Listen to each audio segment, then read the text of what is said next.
Mamma mia, boh, si sta preparando uno scenario veramente apocalittico, perché questo doveva essere un giorno dove si poteva parlare. Beuk ma si avvicina, dobbiamo convincere Spalletti, Gravina, e poi la situazione così, man, let's crack one open, water alla fine, e parliamone.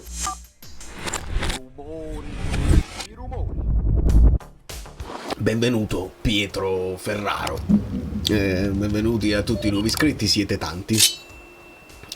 Io vi ringrazio tanto e parliamo di questo scenario che scuote i cosiddetti equilibri del calcio italiano. Non si capisce nulla. Partiamo, cioè si capisce, in realtà si capisce, vediamo se riusciamo a cavarne un ragno dal buco, perché si è partiti con le voci stamattina da Spalletti, forse si deve incontrare, eccetera eccetera. Dopodiché ci comunica lui in conferenza che è stato esonerato praticamente da Gravina e che lui avrebbe voluto, insomma, continuare, rimanere per cercare di sistemare, insomma, la situazione senza mollare. Poi ci fa sapere anche che nel momento in cui farà l'ultima partita da esonerato, pensano poco, cioè in autogestione, fa la partita domani con la Moldavia, non so neanche come si dice,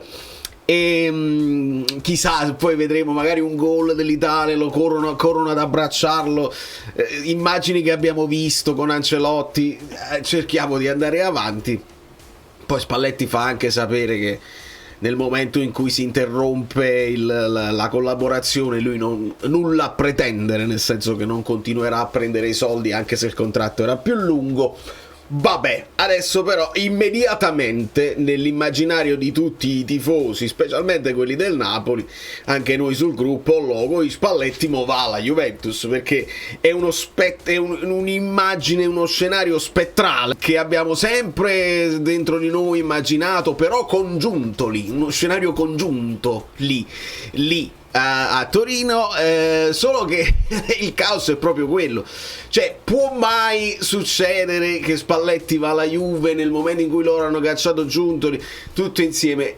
Le cose si sviluppano in modo tale che se non va Spalletti con Giuntoli alla Juventus, potrebbe andare Spalletti con Osimhen alla Juventus. Osimhen che non era più un obiettivo della Juventus nel momento in cui non c'è più Giuntoli, ma ci devono spiegare, perché ci portano un po' a spasso. Eravamo in attesa, insomma, di notizie, perché dice hanno aumentato sempre di più l'ingaggio di Osimhen, skyrocketed, 35 milioni all'anno, 50 milioni all'anno, 40, non ci vuole andare. E questo prendiamolo con le pinzette, perché la notizia arriva da Buchi o Bucilaba, che non so se è un amico suo, insomma, dice ufficialmente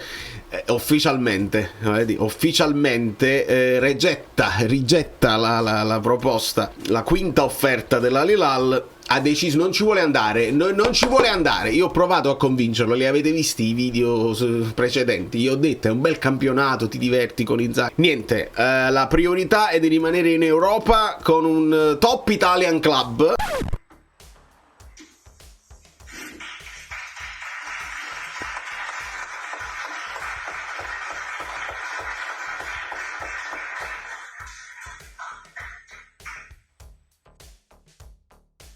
Molto interessato, e altri club europei, così. Babbo, it's going to take time, nel senso ci vorrà del tempo, e questo me lo spiego nel senso che io non lo so quanto una Juventus possa permettersi l'ingaggio che vuole Osimhen, perché stiamo parlando comunque di uno che vorrebbe giocare in un top club assoluto, continuare a prendere i soldi che crede di meritare, però anche senza andare in Arabia in un top club. Vabbè, facciamo conto che lui resta nell'ambito dei 10 milioni. La Juventus riesce a liberarsi di Vlahovic e si accolla poi un altro stipendio ugualmente oneroso. Riescono a farlo senza Giuntoli, lo fanno lo stesso. Tudor che aveva detto io preferisco Vlahovic tra i due, tra Osimhen e Vlahovic è più forte, questa cosa cambia, Tudor resta in sella.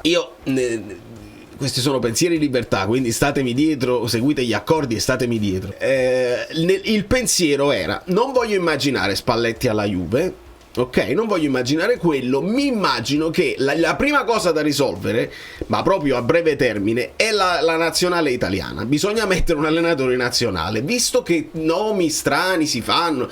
Ranieri poi ci può giocare, mettete Mazzarri, mettete Calzona, Reia, tutti quelli che così, Baldini col Pescara. Io ho pensato a Pioli. E avrebbe anche senso l'idea che magari la Fiorentina, se non ha ancora chiuso con Pioli ed erano alle strette finali, magari la federazione si fa sentire e dice: se ci lasciate Pioli, tenete presente che Spalletti è libero, Spalletti, il toscano, potrebbe andare alla Fiorentina, così, a meno che non abbia bisogno di riposarsi, di rilassarsi per un po' di tempo, oppure di chiudere proprio, non lo so, se comunque la sua età ce l'ha, potrebbe anche decidere. Però chiudere così è un po' triste, chiudere da esonerato, chiudere con un pensiero, un ricordo, lasciare un ricordo non ideale, quindi potrebbe aver voglia di rivalsa. Quindi io l'avevo immaginata così, cioè Pioli alla nazionale, Spalletti va alla Fiorentina. E era anche interessante, era anche insomma stimolante come storia. Però quando arriva poi la storia di Osimhen che molla l'idea araba, deve avere qualcosa alle spalle, cioè devi avere delle voci di gente interessata, perché ti devi rendere conto che a Napoli non ci puoi rimanere più, e cioè, l'hai detto tu che non ci vuoi rimanere, non ti senti di continuare.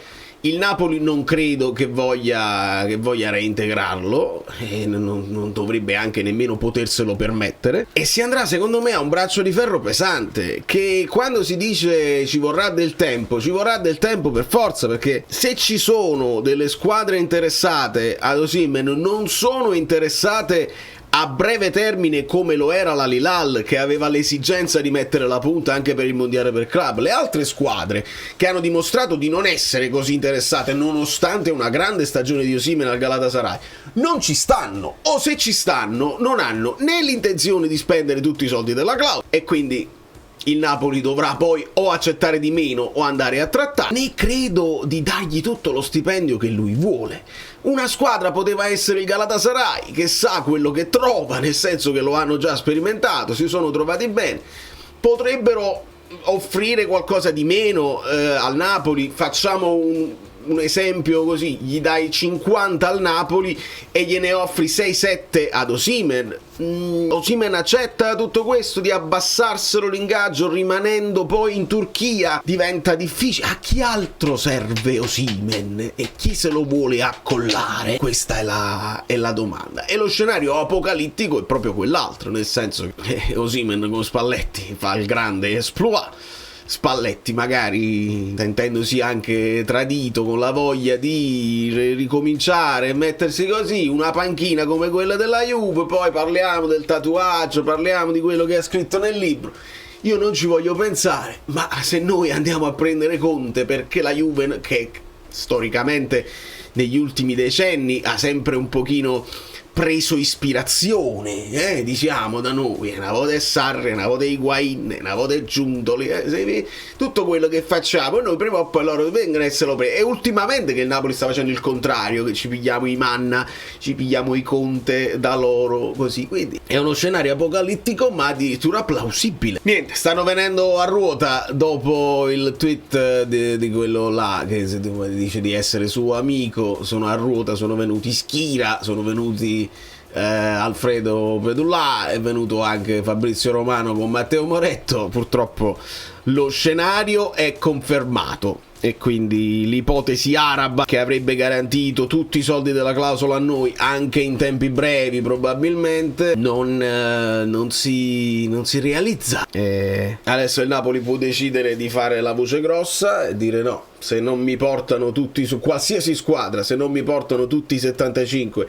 resti con... Ma come si fa a pensare che resti con noi 10 milioni e non ti faccio giocare? Come si fa? Si può intentare, diciamo, una sorta di, non di minaccia, ma insomma di avvertimento. Dice: guarda, se non mi trovi una squadra che mi dà i soldi che voglio io, sei ancora tesserato mio e ho talmente tanti sigari che posso fare quello che voglio. Non credo che si possa arrivare a questo per fine mercato. Io credo che però, se nessuno vuole pagare la clausola, si arriverà oltre il 15 luglio, perché dal 1 al 15 luglio la clausola è in effetto. Quindi è strano, mi farebbe strano che il Napoli decide poi di trattare e accettare anche qualcosa di meno pur di liberarsi di Osimhen. D'altra parte abbiamo visto che fare questo l'anno scorso ci ha portato a un blocco del mercato fino alla soluzione finale, insomma, che ha portato al prestito. Siamo fregati.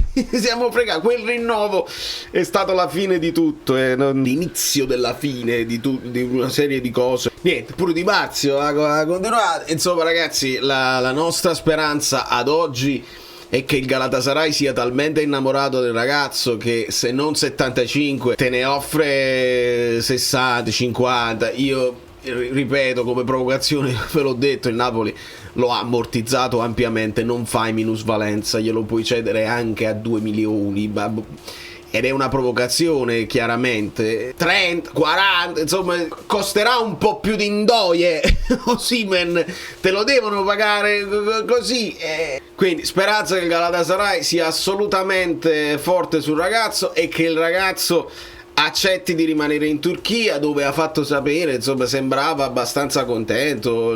Quello è probabilmente l'ambiente, lo scenario, la categoria, il tipo di campionato, l'importanza che ti puoi permettere, dove puoi fare la voce grossa e segnare a raffica, mentre probabilmente nelle altre situazioni di Premier, gli altri campionati li hai provati. Lui è stato in Germania, è stato in Francia, non lo so se in Spagna hanno voglia di provare su di lui, ma che pure a Madrid a te. Sono tutte piene zeppe di campioni che prendono quegli ingaggi ma che non sono problematici sui social e fuori dal campo. Purtroppo questa è la realtà, ne abbiamo parlato fin troppo in questi anni e bisogna buttare questo capo a terra. Scenario mio preferito per chiudere, per lasciarvi con una speranza che vi può portare a lasciare un like: Spalletti a casa.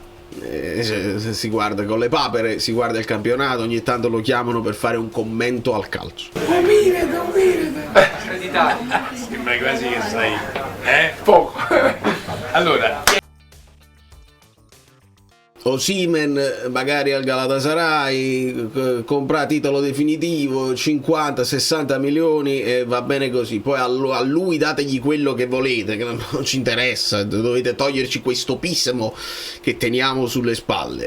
In estrema ratio, Spalletti alla Fiorentina e Pioli all'Italia, una cosa strana così. L'ultima cosa che vorrei veramente e non vedermi non solo Osimhen alla Juve, ma insieme a Spalletti, che tolgono da mezzo Tudor e hanno poi un progetto più credibile, perché ad oggi con Tudor in panchina, per me, sbaglierò, ma la Juventus non ha una forza sulla carta di dire: ah, caspita, la Juve quest'anno è temibile.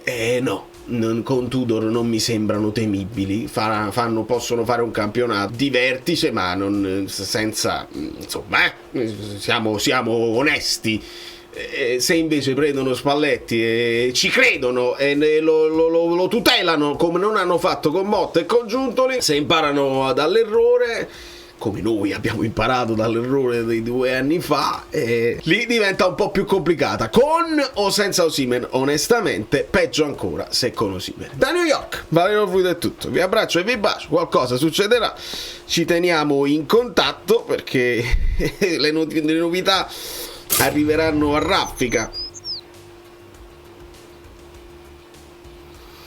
Che macello.